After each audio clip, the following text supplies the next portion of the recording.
إذن موضوع اليوم على هذا المباشر هو زيارة الناشط اليمني أسعد الشرعي إلى المغرب لأزيد من 20 يوما أظن، التي مدد زيارته كانت لأسبوع أظن، على وجل وخوف ويعني صافي على الاعتقال. فإذا به كما علمتم تابعتم، ويمدد هذه الزيارة أسبوعا آخر ويمددها كذلك إلى أن وصلت الآن ربما 20 يوما. نريد أن نناقش هذه الزيارة. أولا دعوني أقول بأن زيارة أسعد الشرعي هي زيارة عادية وليست عادية، زيارة عادية كأي مواطن عربي أو أجنبي يريد زيارة البلد فخلاص لا إشكال، لكن غير عادية باعتباره أنه يعني أساء كثيرا للمغرب وللمغاربة وتهجم كثيرا على ملك البلاد. من هنا جاءت أهمية الزيارة. الرجل تهجم وشتم وسخر واستهزأ في مجال التطبيع، في مجال الشجرة العائلية لملك البلاد، يعني شكك في كل شيء واستهزأ وإلى آخره وإلى آخره. ثم بعد ذلك هذا الرجل الذي نبه وحذر وقيل له لو ذهبت الاعتقال مضمون مؤكد، حينما قيل له بأن ستعتقل في المطار لا رجعة فيها، احذر وإياك. الرجل غامر صحيح، تلقى بعض الإشارات المطمئنة من بعض الوجوه المغربية، على رأسهم الدكتور منار عبد الرحيم منار السليمي المعروف والغني عن كل تعريف. فغامر أسعد الشرعي، غامر. نحن كنا نعلم سلفا أنه إذا دخل فلن يمسه أحد بسوء، فالمغرب له سياسة خاصة في هذا المجال، لا ينتقم. المغرب يعتبر مجرد الإنسان يفكر في الدخول إلى المغرب بعدما أساء وقال يعتبر ذلك مسألة إيجابية للغاية. وفعلا البعد السياسي للمغاربة بعد متمكن من خيوط هذه السياسة والأبجديات السياسة، المكاسب يعني الخسارات، ويوازن بين هذا وذاك. وجاء أسعد الشرعي ودخل وقال بأنه كان يتوقع بين الحين والآخر أن يقول له شرطي أو ضابط أمن: مر جانبا، آجي الجنب، آجي نوريوك ودي أسعد الشرعي كيف تؤكل الكتف، آجي نوريو لك ودي أسعد الشرعي خي الزمح له، آجي نوريو لك أسعد الشرعي منين كيعوج الفقوس، آجي. كان يعتقد أنه خلاص، وغامر الرجل، غامر حقيقة الرجل ما شاء الله، لكنه قوبل بعكس ما نبه إليه وحذر منه وخوفوه وأرعبوه وأرهبوه وحذروه. لكن بعد دقائق وجد نفسه خارج مطار محمد الخامس. لم يصدق الرجل، لم يصدق. كان يظن على أن المملكة يعني كتلك الدول التي تعرفونها، الاشتراكية أو الشيوعية أو البعثية، أو دولة الانتقام والترهيب والتعذيب. يا ويلبوه اللي بقى حتى تخلى عنه، يا ويلبوه خارج غيتبعوه، فما بالك يجي لعنده؟ لا مغامرة غير محسوبة. وانتقل الرجل إلى مراكش ليستقبل بحفاوة، ليستقبله أغنياء من أغنياء البلد وليكرموه كرما مفرطا مبالغا فيه. الرجل داخل ما فهم والو. وطبعا الكثير منكم تتبع هذه الزيارة من مراكش إلى الدار البيضاء، يعني إلى الرباط، من الرباط إلى العرائش إلى طنجة، حيث استقبلته شخصيا هنا ورافقته في المدينة إلى عدة مناطق، ثم إلى ميناء المتوسطي، مرورا بسبتة، وأطلع على سبتة ورآن وتعجب، عبر كستيخول، الفنيدق، المضيق إلى آخره، عبر تطوان. هناك ذهب إلى الشاون، استقبله الأستاذ العالم الشيخ علي الريسوني، ثم عاد إلى طنجة، إلى الرباط، من هناك إلى فاس. فاس خلاص، فاس الرجل اندهش، فاس الرجل كاد يفقد عقله، يعني انتقل إلى العصور الغابرة بنظرة متحضرة عصرية، ورأى ما رأى. اندهش الرجل، وقد يعني أنا كنت بين الحين والآخر أحدثه، فالرجل يقول لي أنا خلاص، أنا الدماغ ديالي وقف مع هذا وحفاوة الاستقبال الإنسان المغربي حدث ولا حرج. يعني طبعا ذهبنا من هناك من فاس إلى إفران. كان يقول أسعد الشرعي كنا مع دولة الأدارسة والسعديين والمرينيين ومن عرف الفاطم والى آخره، وإذا بنا ننتقل بين 70 كيلومتر تقريبا من دولة كنوز للتاريخ وكنوز إلى مدينة مثل سويسرا، مثل الدنمارك، مثل النرويج، بنمط أوروبي عصري تماما. مدينة إفران على صغرها، ولكن الرجل مع الذين معنا، لا ننسى أن معه مصريين أو ثلاثة مصريين ومجموعة من المغاربة الذين أبوا إلا أن يرافقونا على طور المسافة بسيارتهم وكذا. سبحان الله. من هناك إلى الرباط، مرورا بالحاجب، مكناس. كانت الجولة قصيرة جدا، لأن كل المعالم التاريخية تخضع للصيانة وللتحديث وللتجديد، ولا سيما ساحة الهديم. ولم نمكث هناك سوى يعني أظن نصف ساعة على بعد تقدير، وذهبنا إلى فاس. مهم، رجعنا إلى الرباط، ومن الرباط ذهبنا إلى الدار البيضاء، إلى المسجد الحسن الثاني. وقد تابعتم هذه القضية. هنا المسألة، أسعد الشرعي ومن معه، وبالمناسبة أستغل هذه الفرصة لأشكر بالغ الشكر القيمين الإداريين ورجال الأمن ورجال السلطة ورجال الإشراف على هذا المسجد. أشكرهم غاية الشكر، حيث وفروا لنا مرشدين سياحيين متمكنين متبحرين عالمين بخبايا وخفايا هذا المسجد من ألفه إلى يائه. ورأيت أنا شخصيا، والله رأيت العجب في هذا المسجد، كيف بني، المواد التي بني من أين لهم بها، لماذا هذه الطريقة هكذا وليست على هذه، لماذا هنا 12 نجمة سنا في هذه النجمة 12 وهذه سداسية وهذه خماسية، لماذا هذا ولماذا هذا ولماذا. شيء مبهر حقيقة، شيء مبهر يا إخواني المغاربة، شيء مبهر. مسجد الحسن الثاني شيء خرافي، والله العظيم شيء خرافي، معلمة خرافية، معلمة تجاوزت كل الحدود، كل الفنيات، كل الهندسيات، كل التقنيات في البناء وفي التعمير وفي جمالية الزخرفة وفي جمالية استعمال الزليج المغربي بأروع ما يمكن أن نتصور. شيء مدهش. طيب، لنصل، أنا ودعتهم بعد ذلك، بعد أن نزلوا إلى تعلمون أن تحت المسجد في الأرض هناك مسبح، هناك حمامات، هناك للعموم، من أراد أن يدخل للعموم. طبعا هي مدفوعة، هي بالأداء، ولكنها موجود. شيء مدهش، حمامات تحت المسجد، شيء مدهش جيد.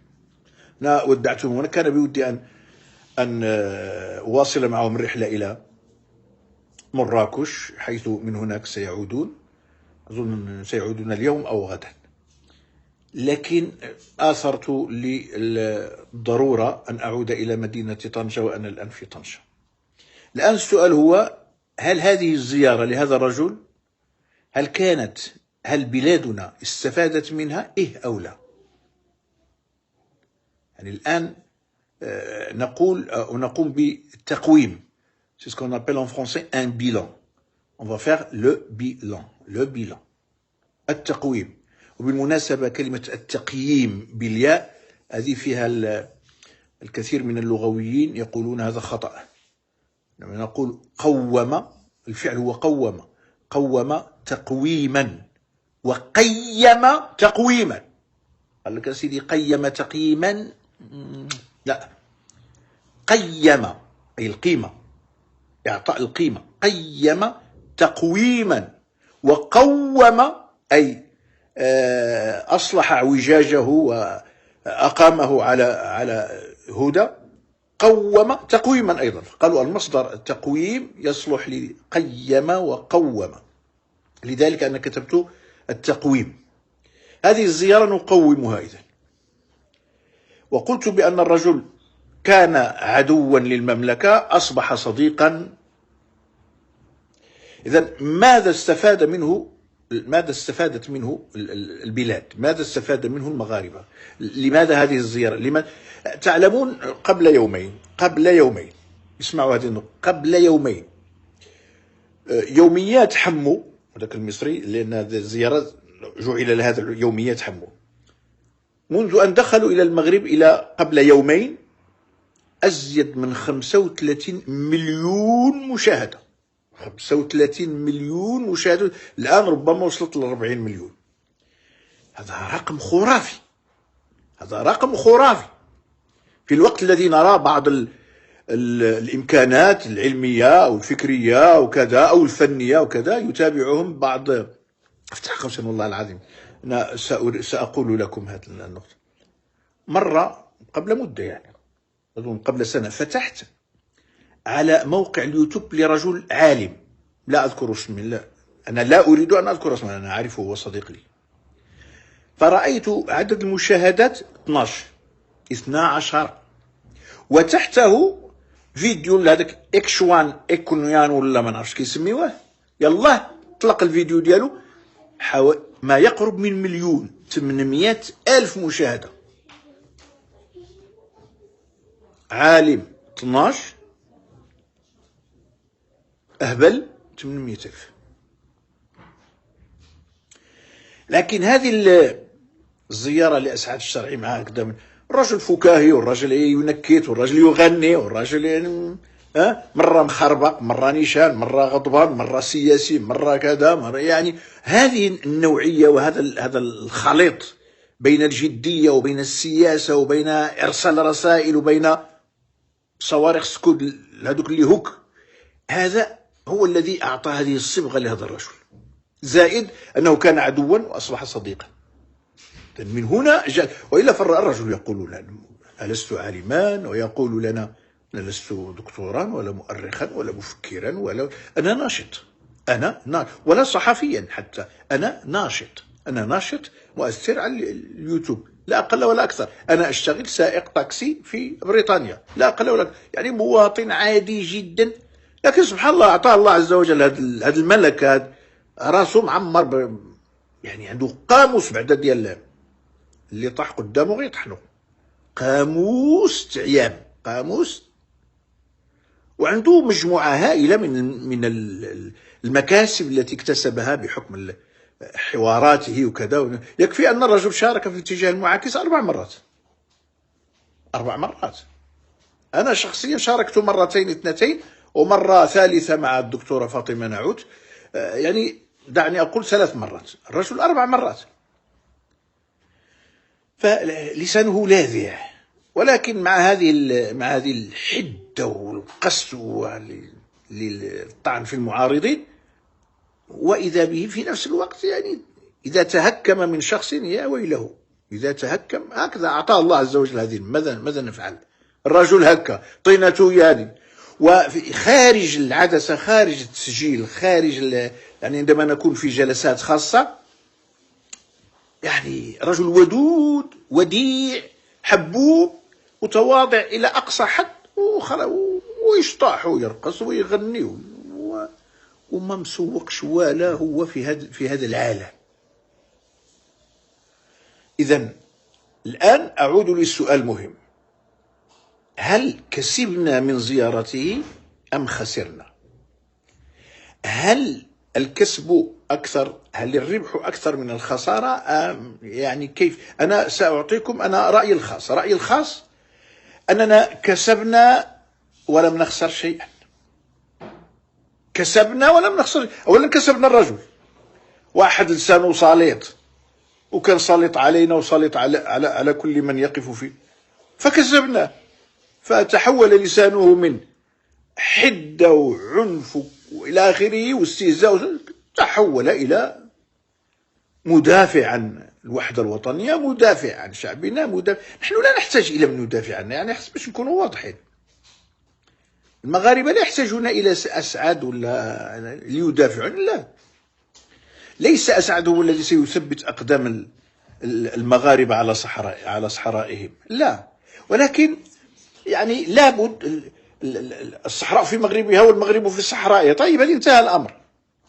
نحن لا نستأنس لا بأسعد ولا بغيره، لكن الحياة هكذا تمشي، الحياة تمشي بهذا الاتجاه. هناك إعلام، هناك فنون، هناك مسرح، هناك ما نعرف ايش، هناك رياضة، هناك أخذ وعطاء، هناك تبادلات ثقافية تجارية، هذه كلها يعني تمشي جنبا إلى جنب مع البعد السياسي والأمني للبلد. فلا يمكن أن نقول لا والله المغرب في الصحراء وخلاص الجيش أو تما والأمن، لا، لا بد للبلد أن يكون لها ألسن، اللي بغى يعاوننا من جهة أخرى مرحبا به، ليس لأن نقول له نحن لسنا في حاجة. شكون قال لك نحن لسنا في حاجة؟ نحن في حاجة إليه وإلى مليار منه، وهذا لا يعني أنه لولاه لا نهار كله، لا أبدا.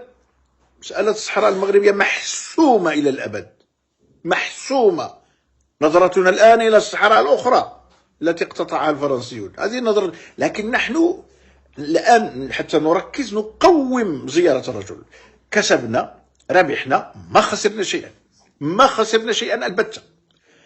كسبنا الرجل أولا، وكسبنا من معه، إذن هم رجال، وكسبنا مناصريه الذين يناصرونه عبر العالم بالملايين، لأن هناك أتباعا له بالملايين. هؤلاء الأتباع ويؤثرون، شرق يشرقون، غرب يغربون، يثقون فيه، يحبونه. إذن فنحن ربحنا كذلك كل أولئك تلك الجماهير.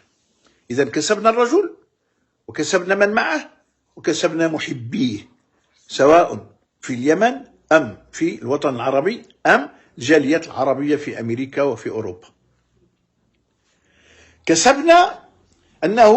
كسبنا لسانا سليطا على خصوم وحدتنا وعلى الانفصاليين. كسبنا لسان مدفعا إعلاميا سليطا على الانفصاليين. إذن هذا كسب ثالث مهم. والرجل يعني وضع في محك بحيث اطلع ورأى بعينه ووقف بنفسه على الوضع السياسي والاقتصادي والاجتماعي والثقافي في المملكة، رأى بعينيه. أنا كنت أسأله يعني ماذا ترى؟ ما رأيك يا أسعد؟ من يقول والله أنا كنت غلطونة، أنا كنت يعني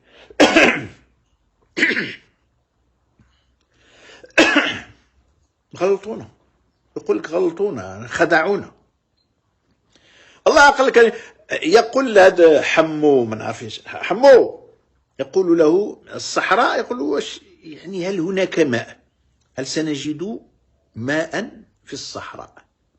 يقول لك ونحن ذهبنا إلى العيون وإذا بالنافورات، هذا لفونتين، والمياه والخضورة والحدائق، ولا تسأل عن البنية التحتية ولا عن المؤسسات، ولا تسأل عن الكرم المغربي، ولا تسأل يعني والله يعني ذهلوا عندما رأوا الصحراء. خلاص يقول لك يا هؤلاء، من هذا الأهبل الذي يفضل أن يبقى في الخيام والعجاج والغبرة على أن يكون في العيون وفي البجدور والسمارة وفي الدخلة؟ هذا الأهبل، هذا الحماق، لا يمكن، لا يمكن، مش ممكن.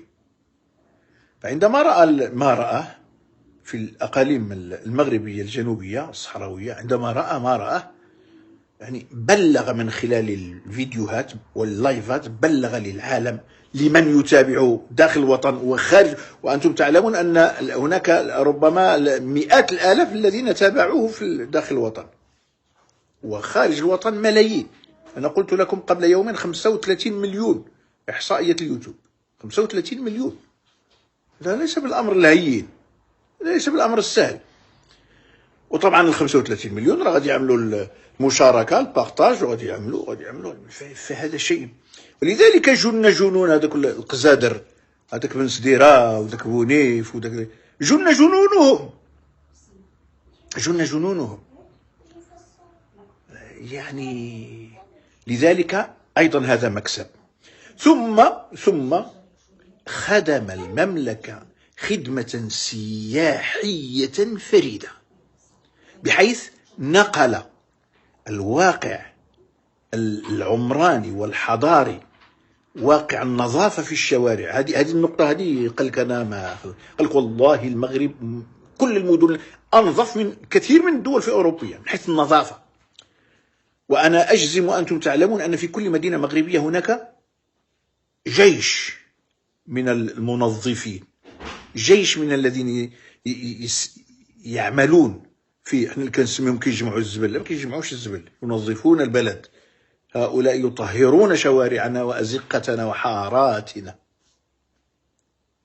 ولهم مني الآن كل التقدير والمحبة والامتنان والعرفان والاعتراف. فمسألة نظافة المدن هذه، أنا زرت الكثير من البلاد العربية، ولا أسمي، الكثير من الدول العربية زرتها، أغلبية الدول العربية زرتها. مسألة النظافة هذه ميزة مغربية بامتياز، نكونوا واضحين. البنية التحتية يحلف أسعد، وأنا أعرف، أنا زرت أكثر من 30 دولة في أوروبا تقريبا كلها، والوطن العربي وبعض الدول في آسيا، لكن مسألة البنية التحتية يعني حتى لا يقال لي لا والله أنت أبعدت النجعة زدتي فيه وكذا، لا والله واقع، هذا الواقع. القناطر، الطرق السيارة، المحطات اللي دوخاته. أنا كنت أتكلم مع أسعد الشرعي عن المحطات، محطة أكدال في الرباط، محطة طنجة، محطة يعني الدار البيضاء كازا فواياج، قال لي محطة القطار ديال مراكش، قال لي هادشي خيالي، هذه محطات خرافية يعني. بعض المحطات أجمل من المطارات، وبالمناسبة مطار مراكش من أجمل المطارات في العالم، لا أقول أكبر ولكن من أجمل. فالشيء هذه ينبغي علينا نحن المغاربة أن نفتخر بمغربنا، ينبغي أن نفتخر بالإنجازات بكل تأكيد. احنا ما نجلسين هنا كنطبلوا ونزمروا، هناك إخفاقات، هناك يعني عيوب، هناك ما يجب إصلاحه، هناك مفاسد هنا أو هناك أو هنالك في هذا الحقل أو في هذه الوزارة أو في هذه هناك خلل، هناك الكثير مما يحتاج إلى تضافر الجهود من أجل تصحيحه، من أجل هذا لا ننكره، لا ننكره. احنا ما احناش في المريخ، لكن لا يمكن أن نكون عدميين وأن ننظر دائما إلى النصف الفارغ من الكأس. لا يمكن.